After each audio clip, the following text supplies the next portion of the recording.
In this video, we'll be using another one of our circle properties to determine the unknown value of angle x located right here inside our triangle. So what we've got is a diameter inside the circle that runs from point A to point B. And then we have an angle inscribed off that right here at point C. Now, any angle that's inscribed off a diameter inside a circle is 90 degrees.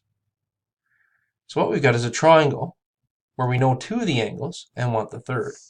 So recall that the sum of the angles in a triangle is 180 degrees. So what I can do is I can say that angle x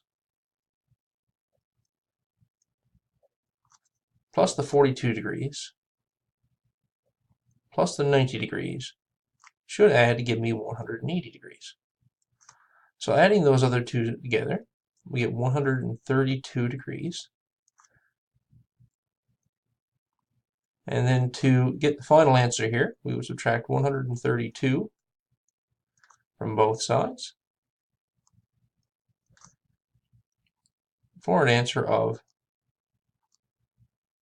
48 degrees for x. So our answer here would be C.